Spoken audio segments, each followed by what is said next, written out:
नमस्ते बच्चों, स्वागत है आप सबों का प्रभाकर्ष गुरुकुल में। आज विभाजकता के नियम के दूसरे पार्ट में हम लोग देखेंगे। सबसे पहले देखते हैं 6 से विभाजकता का नियम।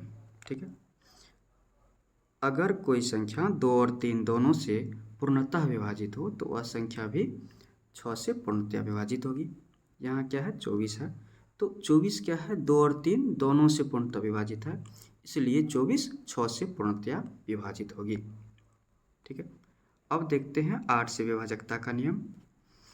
तो इसमें क्या है कि अगर दी गई संख्या का अंतिम 3 अंक शून्य हो और अंतिम 3 अंकों से बनी संख्या 8 से विभाजित हो तो वह संख्या 8 से पूर्णतया विभाजित होगी। ठीक है, जैसे यहाँ पर क्या है, 64,000। 64,000 के अंतिम 3 अंक क्या है, शून्य है, तो 64,000 8 से पूर्णतया विभाजित होगी। फिर दूसरा एग्जाम्पल लेते हैं, 52,824। यहाँ क्या है, 52,824 का अंतिम 3 अंकों से बनी संख्या क्या है, 824। तो 824 में क्या होता है, 8 से पूरा पूरा भाग लग जाता है, इसलिए 52,824 भी 8 से पूर्णतया विभाजित होगी। अब देखते हैं 9 से विभाजकता का नियम। ठीक है, इसमें क्या होता है कि अगर दी गई संख्या के सभी अंकों का योगफल 9 से विभाजित हो जाए तो संख्या 9 से पूर्णतया विभाजित होती है।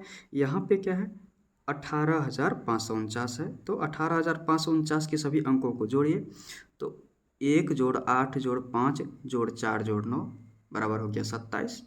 तो 27 में 9 से भाग लग गया, 3 बार में 9 तिहाई 27, इसलिए 18,549 भी 9 से पूर्णतया विभाजित होगी। अब देखते हैं 10 से विभाजकता का नियम। ठीक है, तो यहाँ क्या है कि दी गई संख्या का अंतिम अंक शून्य होना चाहिए, यह सबसे आसान है। अंतिम में अगर केवल शून्य दिखाई देगा तो वह संख्या 10 से पूर्णतया विभाजित हो जाएगी। जैसे देखते हैं 7,510, तो 7,510 का अंतिम अंक क्या है, शून्य है, तो 7,510 क्या हो जाएगी, 10 से पूर्णतया विभाजित हो जाएगी। अब देखते हैं 11 से विभाजकता का नियम।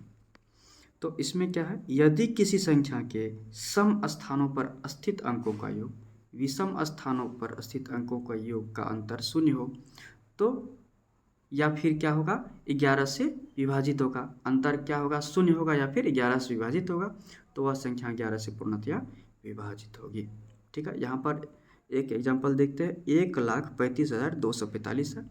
सम स्थान पर स्थित अंक देखेंगे, दाहिने से सम स्थान देखेंगे, क्या है, 4 है, 5 है, 1 है, और विषम स्थान पर क्या क्या है, दाहिने से 5 है, 2 है और 3 है। ठीक है, तो इन सबों का योग करने पर फिर उसका अंतर किया तो कितना प्राप्त हुआ, शून्य प्राप्त हुआ। ठीक है, तो इसलिए 1,35,245 11 से पूर्णतया विभाजित हो जाती है।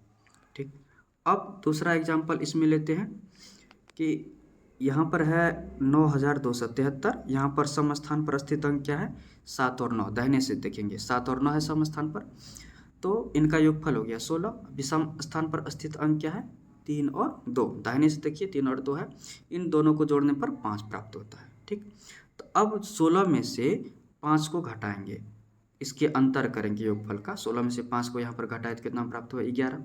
ठीक, तो 11 में 11 से भाग लग गया, अंतर में 11 से अगर भाग लग जाए तो वह संख्या 11 से पूर्णतया विभाजित होगी। यहाँ पर इसलिए 9,273 भी क्या हो जाएगी, 11 से पूर्णतया विभाजित हो जाएगी। ठीक है, अब हम लोग मिलेंगे अगले वीडियो में, तब तक के लिए थैंक यू।